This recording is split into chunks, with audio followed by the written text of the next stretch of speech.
tuweze kuzama ndani ya Sizikwi Nayo. Sizikwi Nayo. Kwa hiyo kunishughulikia Mzula, I don't know what happened. Nikatiliwa sumu kwa chakula.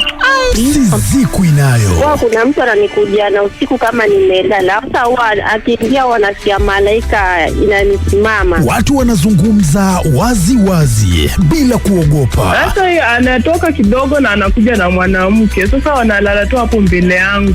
Hebu ngoja. Fungua wazi nafsi yako. Usizikwe nayo. Hapa Maisha Jioni. Ndani ya Maisha Jioni tunakupatia nafasi uweze kufungua roho yako, usizikwe nayo. Pata nafasi ya kuzungumza, fungua roho yako, tuambie kitu ambacho kimekusibu, ulifanyiwa, ulifanya, ulishuhudia. Hello. Hello. Mambo vipi? Niko poa, labda wewe? Mimi niko salama. Naitwa Nzula Makosi na kupigia simu kutoka Radio Maisha Sizikwi Nayo. Yes. Haya, niambie mami, kisa chako ni gani? It was 2020 during corona holiday. Kutana na mtu akani break virginity, but aliniambukiza maambukizi gani? Ulikutana na nani? Ilikuwa ni mtu ambaye mnajuana? Hapana, ilikuwa mara kwanza kuingia kwa relationship. Ilikuwa ni mara yako ya kwanza kuingia kwenye relationship? Ulikuwa na miaka mingapi? Nilikuwa na 21. Oh, so you were a consenting adult. So huyu ni mtu mlikutana wapi? Ilikuwa tuko barabara tu, akandanganya tu kidogo tu. Hadi sasa bado nasikia uchungu. Unasema 2020 ulikutana na mtu mkaingia kwa mahusiano? Kwa mwezi tu mmoja, nilikuwa bado mchanga kidogo. Sikuwa najielewa sasa. Ulikuwa bado wewe ni hujajielewa? Yaani bado It was your first relationship? So mkakutana mkaanza kudate? Alafu mlipoanza kudate mkakutana kimwili sasa? Kwa mwezi mmoja tu. Kwa mwezi mmoja? Kwa hiyo mkahisi niko na maambukizi. Huyu mwanaume wakati kabla mkutane kimwili mlienda labda mkaangaliwa hali zenu za kiafya, mkapimwa? Sikuenda. Hamkuwaenda? Hamkuwaenda kujua hali zenu za kiafya? Sikuwaenda kwa alipotea tu after hiyo siku, kimpigia simu apatikani. Unajua unakimbiza story mami na tuipati vizuri jamani. Relax tu, ndo twende polepole. So unasema ulikutana na mwanaume during COVID 2020 ukiwa in your 20s na mkaanza kudate na mkadate for 1 month. Na kwa hii mwezi mmoja hamkuenda kujua hali zenu za kiafya? Sikuenda. Mlikuwa mnaishi pamoja? Ilikuwa tu boy and girlfriend. It was just an affair. Ulikuwa unaishi na nani wakati huu? Wazazi tu. Ulikuwa unaishi kwenu? So within that 1 month ya kujuana mkalala pamoja? Na hamkuwa mnajua hali zenu za kiafya? Alikataa kwenda hospitali. Alikataa kupima? Na hamkutumia kinga?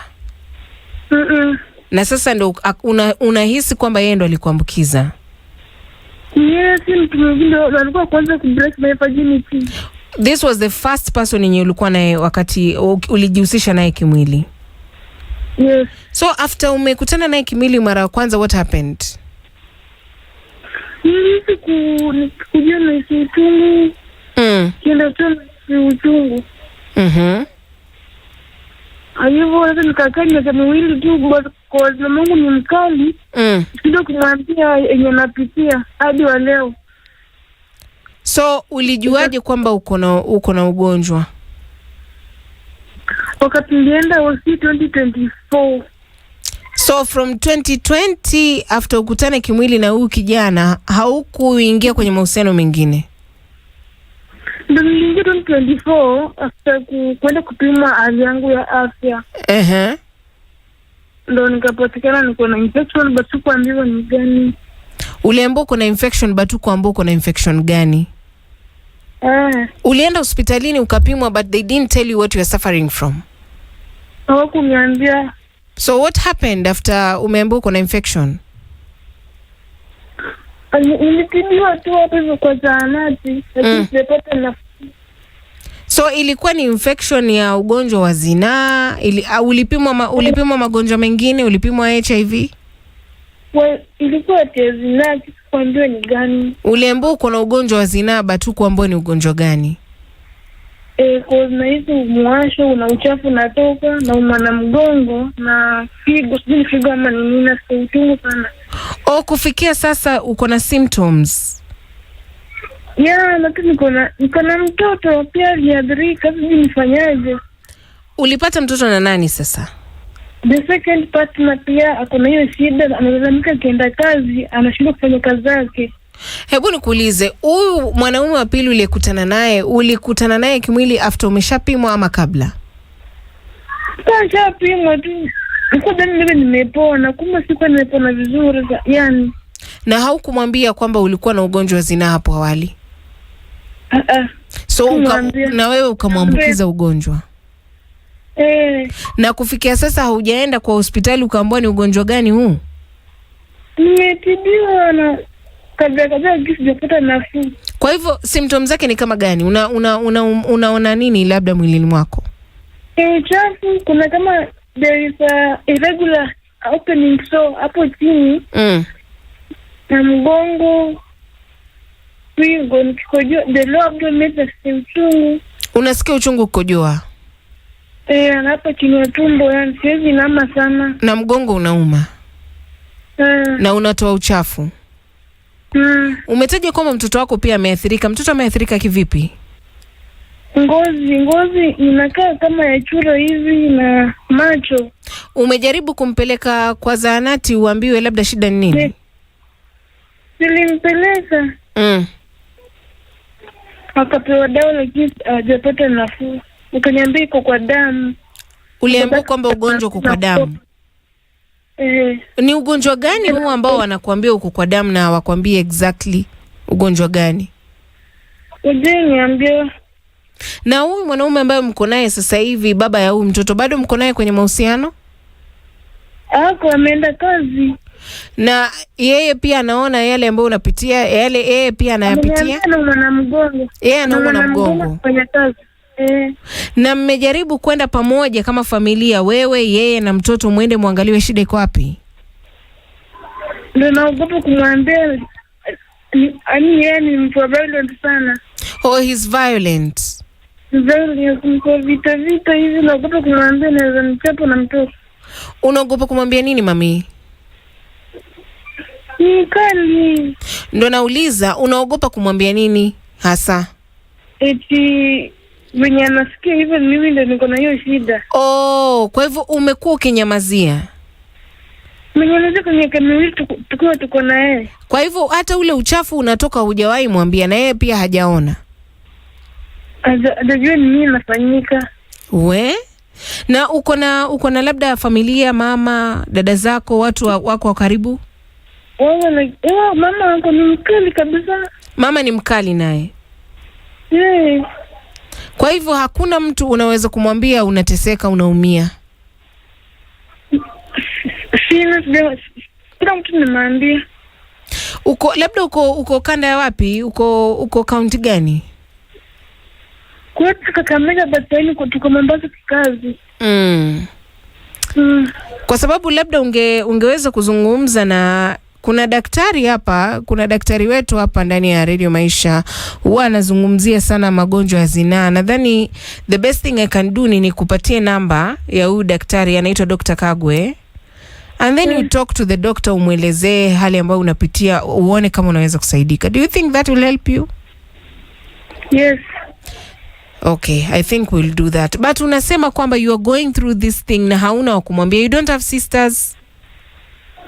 Ni wadogo. Sisters zako ni wadogo?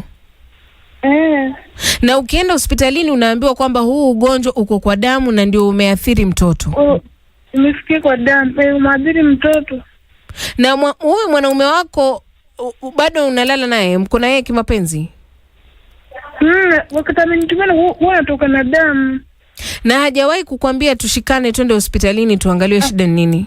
Mwambie na kwa mkazi mbona mimi siendi, wewe ndio mgonjwa. Pole sana mami, nadhani umefika sehemu salama. So producer wetu Caleb ataweza kukutumia namba ya Dr. Kagwe, umuongeleshe, umwambie kwamba umepiga simu hapa ndani ya Radio Maisha na umuelezee symptoms zako, uone vile anaweza kukusaidia. Kama uko sehemu ambayo anaweza kukurifaa kwenye kliniki zake, anaweza kukurifaa uweze kusaidika. Sawa mami? Sawa. Na labda ndani ya siku nao ulikuwa umekuja tukusaidieje? Ushauri penaweza mwambia tendo hospitali sote. Unataka kumwambia huyu mwanaume sasa muende pamoja hospitalini mpimwe, but unamuogopa, he is violent. Yes. Pole mami, pole sana. Sawa. Haya, subiri ujumbe kutoka kwa producer Caleb akikutumia namba ya daktari. Mambo huku nje yamechemka jamani. Sasa ugonjwa huko umepatikana ni wa zinaa. Kwa nini mnakataa kwenda hospitalini? Muangalie wanaume, kwa nini huwa mnaofia kwenda hospitalini jamani? Shida iko wapi? Hebu tumshauri dada yetu, amesema tumsaidie na ushauri. 0719012700. Hello. Nzula Makosi. Mambo vipi? Mimi niko poa, uko poa? Niko poa bro. Sema chronic STI. Hiyo ni chronic Inafaa kabisa waende wakiwa wawili. Hakuna kusema mtu mmoja, waende wakiwa wawili na wameze dawa hadi wamalize. Si ndio? And she's had it since 2020. That is a very long time. Na anasema mama ni mkali sana, hawezi ongelesheka. Radio Maisha, hello. Nzura. Yes.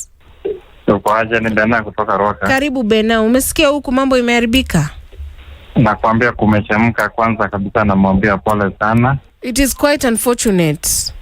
Very very. So mimi naweza mwambia tu ile tu vile atamuongelesha tu pole pole. Najua atakuja kukubali. Huwezi mwambia tu kitu hivi once. Ile tu mtoe tu useme kama ni mtoi wanapeleka OC. Yeah. Then angalia lugha na ile tone atamwambia pole pole, lakini wanaume waacha kuogopa. Lakini nikuulize Bena, ugonjwa inataka tone surely? Yes. Anaogopa nini? Ugonjwa inataka tone. Kama ni kuogopa, ameogopa basi anajua vile yuko. Lakini akubali tu asaidie huyu msichana. Anajua sasa hii ni stress anampatia. Na unajua sasa the worst thing ni imefikia mtoto. Radio Maisha, hello. Nzola. Lusingado. Kutoka Kisumu. My sister, things are thick here.